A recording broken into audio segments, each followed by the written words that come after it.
Hello guys, good morning once again and welcome back in the online platform of Defense Services Academy as well as Defense Services Junior College भंडारा।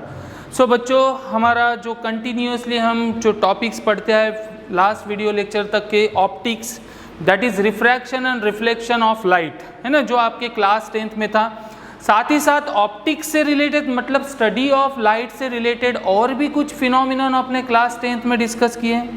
हालांकि कुछ topics आपने दूसरे chapter के अंदर पढ़े हो, जैसे आपको सीबीएसई की अगर बात करते तो human eyes and colourful world नाम का एक चैप्टर था, उसमें भी आपने लाइट की डिफरेंट फिनोमिनन की स्टडी किए थे, है ना।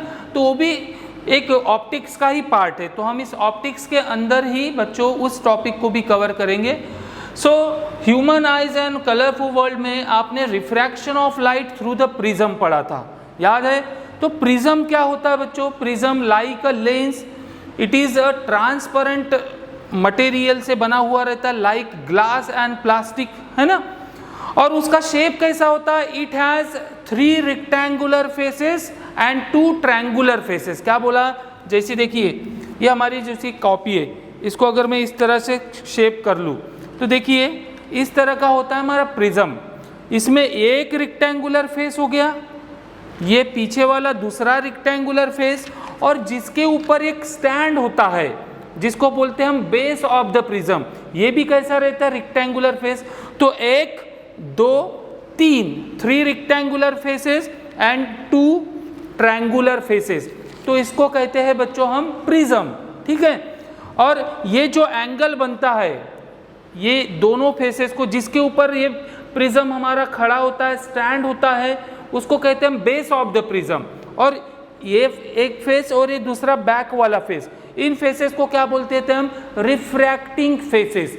मतलब जब लाइट इसके ऊपर इंसिडेंट होता है और जब लाइट इसमें से बाहर निकलता है, at the both times there is a refraction of light. क्या बोला मैंने? जब लाइट इसके ऊपर इंसिडेंट होता है तो भी रिफ्रैक्शन होता है, बिकॉज एयर टू ग्लास या एयर टू प्रिज्म जो भी मटेरियल मीडियम चेंज होता है तो फर्स्ट टाइम रिफ्रैक्शन इस फेस में होता है, और जब लाइट इस प्रिज्म के अंदर से बाहर निकलती, emerge out, at that case there is again refraction. तो इन दो फेसेस को क्या कहते हैं हम? Refracting faces of prism. समझ में आया? अब ये जो दो रिफ्रैक्टिंग फेसेस है बच्चों, एक सर्टन यहाँ पे एंगल बना रहे है ना, इस एंगल को कहते हैं हम एंगल ऑफ प्रिज्म। तो ये था हमारा प्रिज्म का स्ट्रक्चर। तो प्रिज्म में जब लाइट रेज फॉल होती है तो उसके अंदर भी रिफ्रैक्शन होता है, और रिफ्रैक्शन फिनोमिनन क्या होती है हमने ऑप्टिक्स के स्टार्टिंग में ही पढ़ चुके हैं। What is refraction of light?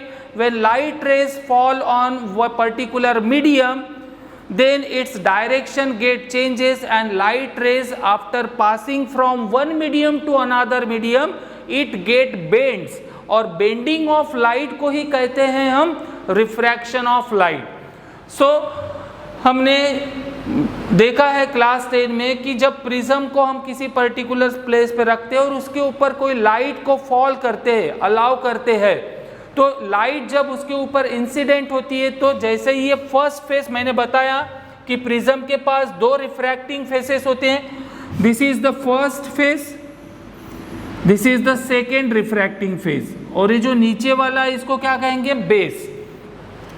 सो यहाँ पे आपको साफ साफ दिख रहा है, जब लाइट रेज, ये जो लाइट रे दिख रही है P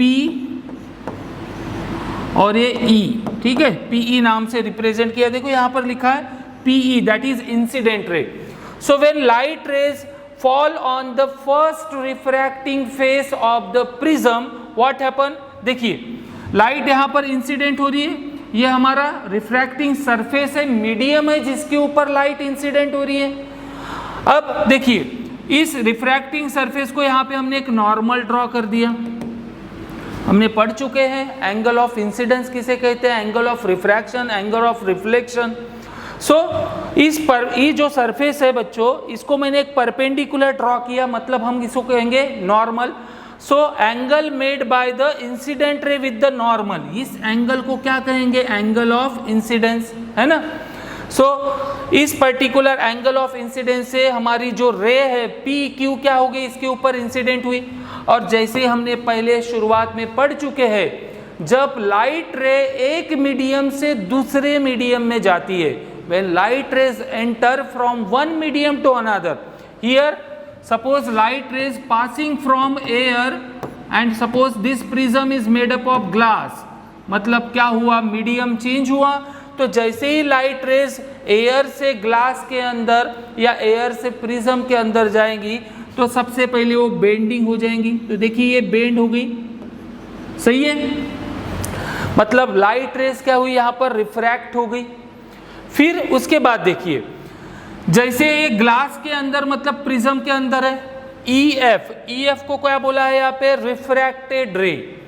सो इस रिफ्रैक्टेड रे ने इस पर्टिकुलर नॉर्मल के साथ जो भी एंगल बनाएंगे उसको कहेंगे हम एंगल ऑफ रिफ्रैक्शन, ये भी आपको पता है। बट जैसी ये रिफ्रैक्टेड रे इस प्रिज्म के अंदर से ट्रैवल होंगी, इट डज नॉट डेविएट। देखो ये सीधी सीधी जा रही है बिकॉज मीडियम कौन सा है, सेम। बट जैसे ही वो इस प्रिज्म से बाहर निकलेंगी, again there is a change in medium. होगा कि नहीं, देखिए पहले एयर से ग्लास में आई, अब ग्लास में थी तो सीधी चली, बट जैसे ही वो ग्लास से अगेन एयर पे आई, again there is a change in medium. So there is again refraction of light. दिख रहा है आपको, लाइट रेज अगेन क्या हो गई, रिफ्रैक्ट हो गई। तो इस लाइट रेज को जो प्रिज्म से बाहर निकल रही है उसको हम कहेंगे इमर्जेंट रे, बाहर निकलने वाली इमर्जेंट, अंदर जाने वाली इंसिडेंस। तो देखिए यहाँ पे लिखा है FS यानी ये जो हमारी रे है, इस रे को क्या कहा गया है, इमर्जेंट रे। अब फिर से जैसे हमने इस फर्स्ट वाले रिफ्रैक्टिंग फेज पर एक नॉर्मल ड्रॉ किया था, ऐसे ही एक नॉर्मल यहाँ पर भी ड्रॉ कर लिया हमने। तो क्या हुआ, इस नॉर्मल के साथ इस इमर्जेंट रे ने जो एंगल डिस्क्राइब किया है उस एंगल को कहेंगे हम एंगल ऑफ इमर्जेंस। इधर एंगल ऑफ इंसिडेंस था, इधर एंगल ऑफ इमर्जेंस, और इसके अंदर एंगल ऑफ रिफ्रैक्शन।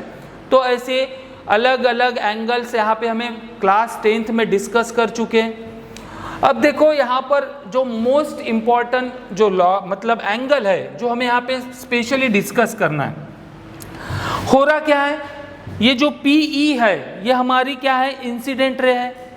तो नॉर्मली लाइट रेस कौन सी पाथ ट्रैवल करती है, स्ट्रेट लाइन। तो होना क्या था, ये जो रे है हमारी लाइट PE, ये जाना चाहिए था सीधी इस तरह से, बराबर है, ऐसी सीधी सीधी ट्रैवल करना चाहिए था।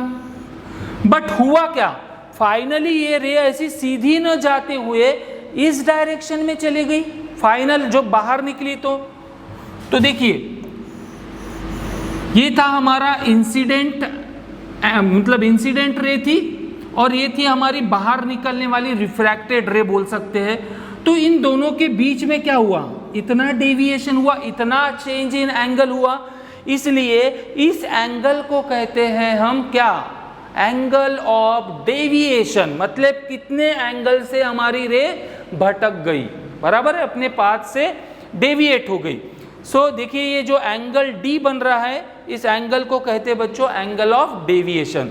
तो इन सभी एंगल्स के बारे में आपने क्लास 10th में पढ़ चुके हैं। और जैसे मैंने अभी थोड़ी देर पहले प्रिज्म के स्ट्रक्चर के बारे में बताया, तो ये दो रिफ्रैक्टिंग फेस है AB एंड AC, इन दोनों के बीच का जो एंगल बनता है इस एंगल को कहते हैं हम एंगल ऑफ प्रिज्म।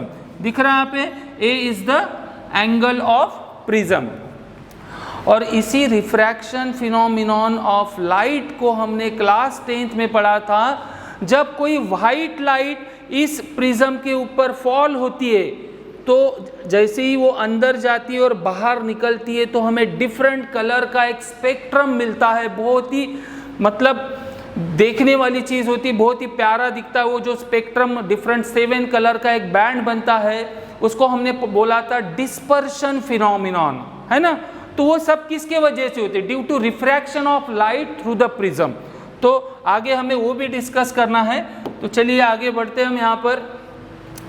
क्या कहा है, when a ray of light passes through a glass prism, जब ray of light glass prism से पास होगी, इट गेट्स बेंड ट्वाइस, 2 बार बेंड होगी, एक बार जब अंदर जाएंगी तब एक बार बेंड, जब एक बार बाहर निकलेंगी तब दूसरी बार बेंड होगी।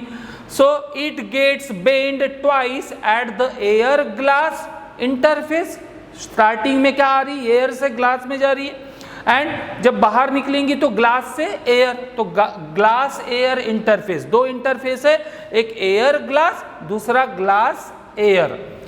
द इमर्जेंट रे मतलब जो बाहर निकलने वाली है, is deviated by an angle to the incident ray, जो इंसिडेंट रे थी हमारी, उस इंसिडेंट रे से कुछ पर्टिकुलर एंगल पर, ये थी हमारी इंसिडेंट रे, जाना चाहिए था सीधा, बट जब बाहर निकली तो कुछ इधर चले गई थी, तो ये जो एंगल बन रहा है, इंसिडेंट रे की ओरिजिनल डायरेक्शन एंड इमर्जेंट रे की जो डायरेक्शन है, उस एंगल को हमने कहा है एंगल ऑफ डेविएशन।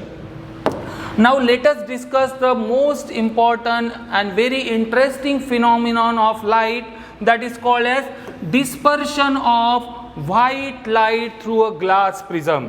जब किसी white light को, white light मतलब क्या, हमारे जो सन रेज आते हैं उसको हम डिफरेंट कैटेगरीज में डिवाइड करके रखे, अलग अलग वेवलेंथ वाली लाइट, अलग अलग फ्रीक्वेंसी वाली लाइट, उसके हिसाब से हमने लाइट को कैटेगराइज किया है। हम सन रेज से आने वाली सभी लाइट को नहीं देख सकते, हम सिर्फ और सिर्फ कौन से लाइट को देख सकते हैं, जो विजिबल स्पेक्ट्रम में होती है, जो मैंने स्टार्टिंग में ही आपको बताया था, दैट इज जो हम विजिबल लाइट होती है उसकी जो वेवलेंथ होती है, it is of 4000 angstrom to 7500 angstrom. ये एंगस्ट्रॉम मतलब क्या होता है, वेवलेंथ, किसी वेव की लेंथ मेजर करना है तो जनरली एंगस्ट्रॉम में मेजर करते हैं। Angstrom is one of the unit of length, तो अगर इसको ऐसा यूनिट में कन्वर्ट करना है तो 1 एंगस्ट्रॉम मतलब होता है बच्चों